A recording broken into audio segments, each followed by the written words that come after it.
And I continue with the very last part of chapter 1. I got cut off last time. So, as children, our self-confidence and self-respect can be nurtured or undermined by adults according to whether we are respected, loved, valued, and encouraged to trust ourselves. But even in our early years, our own choices and decisions play a crucial role in the level of self-esteem we ultimately develop. We are far from being merely passive receptacles of other people's views of us, and in any case, whatever our upbringing may have been, as adults, the matter is in our own hands. No one else can breathe for us. No one else can think for us. No one else can thrust self-trust and self-love upon us.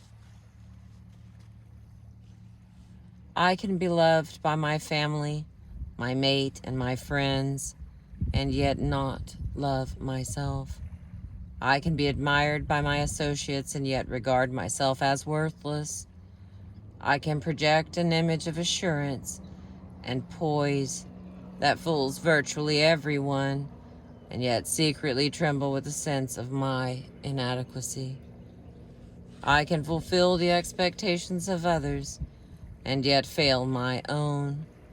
I can win every honor and yet feel I have accomplished nothing.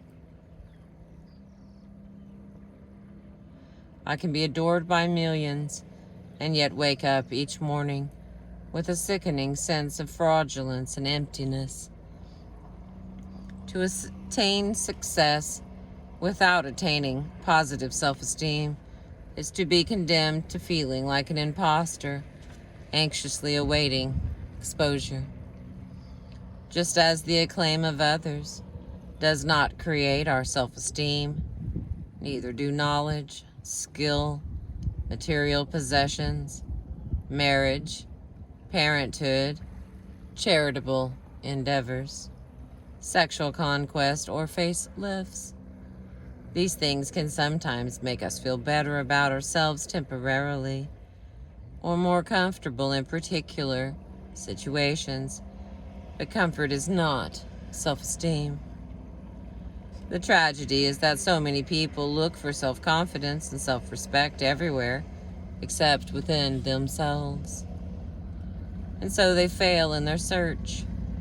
We shall see that positive self-esteem is best understood as a kind of spiritual attainment. That is, as a victory in the evolution of consciousness. When we begin to understand self-esteem in this way, as a condition of consciousness, we appreciate the foolishness of believing that if we can only manage to make a positive impression on others, we will then enjoy positive self-regard. We will stop telling ourselves, if only I get one more promotion, if only I become a wife and mother, if only I am perceived to be a good provider, if only I can afford a bigger car, if only I can write one more book, acquire one more company, one more lover, one more award, one more acknowledgement of my selflessness, then I will really feel at peace with myself.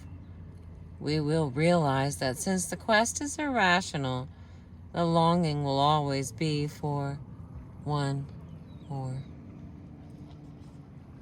If self-esteem is the judgment that I am appropriate to life, the experience of competence and worth, if self-esteem is self-affirming consciousness, a mind that trusts itself, no one can generate this experience except myself. When we appreciate the true nature of self-esteem, we see that it is not competitive or comparative. Genuine self-esteem is not expressed by self-glorification at the expense of others, or by the quest to make oneself superior to others, or to diminish others so as to elevate oneself. Arrogance, boastfulness, and the overestimation of our abilities reflect inadequate self-esteem rather than, as some people imagine, too much self-esteem.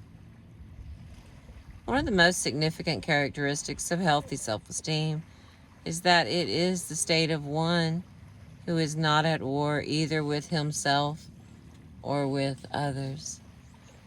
The importance of healthy self-esteem lies in the fact that it is the foundation of our ability to respond actively and positively to the opportunities of life, in work, in love, and in play.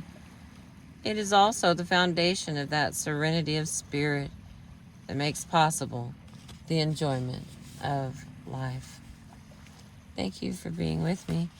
This has been How to Raise Your Self-Esteem by Nathaniel Brandon. And I'll start with Chapter 2 next. I appreciate you.